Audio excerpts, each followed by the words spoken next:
Hello friends, Ammu கிச்சனுக்கு உங்களை வர வைக்கிறேன். இன்றைக்கி நம்ம பார்க்குற சமையல் என்னென்னா மட்டன் குழம்பு வைக்க போகிறேன். 500 கிராம் மட்டன் எடுத்து வச்சுருக்கிறேன். வாங்க பார்க்கலாம் எப்படி வைக்கலான்னு. ஒரு குக்கரில் கொஞ்சமாக ஆயில் ஊற்றிக்கலாம்.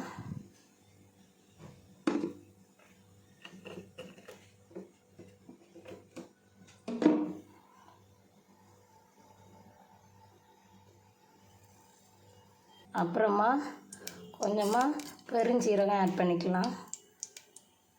ஜீரகம் நல்லா பொரிஞ்சு வந்த பிறகு பட்டை, கிராம்பு, ஏலக்காய், பிரிஞ்சி இலை ஆட் பண்ணிக்கலாம். நல்லா பொரிஞ்சு வரட்டு எல்லாம் சேர்ந்து. அப்புறமா ஒரு கை நிறைய சின்ன வெங்காயம், கொஞ்சமாக பல்லாரி ஆட் பண்ணிக்கலாம்.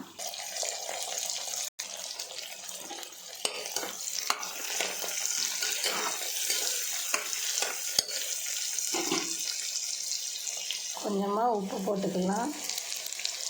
இப்போ இந்த மாதிரி ஸ்டேஜில் இஞ்சி பூண்டை ஆட் பண்ணிக்கலாம்.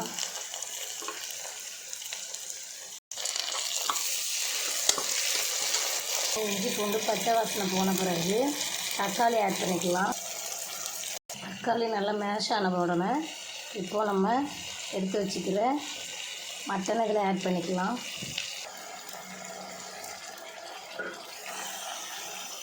நல்லா கிளறி விட்டுக்கலாம்.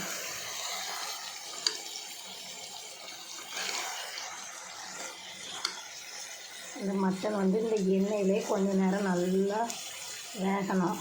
அப்புறமா மசாலா சேர்த்துக்கலாம். இந்த அளவுக்கு நல்ல மட்டன் எண்ணெயில் வெந்ததுக்கப்புறம் இப்போ மசாலா பொடி போடலாம். மஞ்சள் பொடி போட்டுடலாம் ஃபஸ்ட்டு. அப்புறமா வத்தப்பொடி, தேவைக்கேற்ப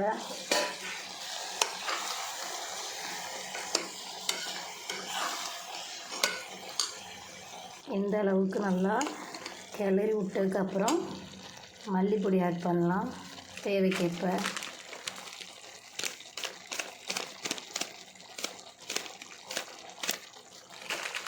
கொஞ்சமாக மட்டன் பொடி ஆட் பண்ணிக்கலாம்.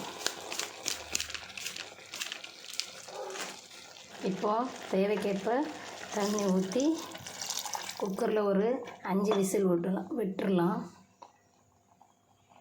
இப்போ குழம்புக்கு தேவையான அளவு உப்பு ஆட் பண்ணிக்கலாம்.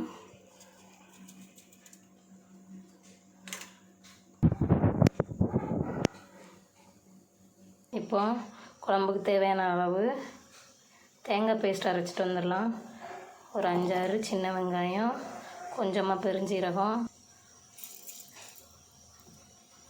ஒரு 5-6 முந்திரி பருப்பு, ஒரு கை நிறையா தேங்காய். இதை நல்லா மை போல் அரைச்சிட்டு வந்துடலாம். தேங்காய் அரைச்சிட்டு வந்தாச்சு.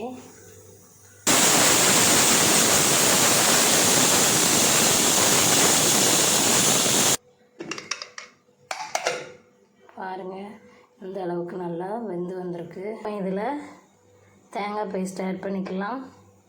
அடுத்து குழம்புக்கு தேவையான அளவு தண்ணி ஆட் பண்ணிக்கலாம்.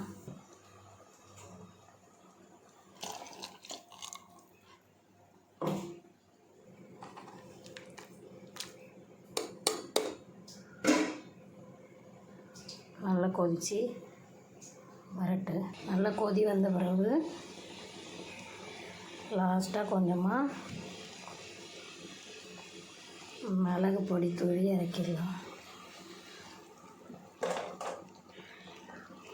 இந்த மாதிரி ஸ்டேஜில் கொத்தமல்லி தழை தூவி இறக்கிடலாம்.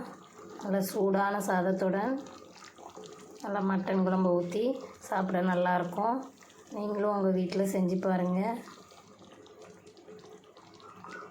எப்படி இருக்குன்னு சொல்லுங்கள். இந்த மாதிரி செஞ்சு கொடுத்து பாருங்கள். எல்லோரும் விரும்பி சாப்பிடுவாங்க.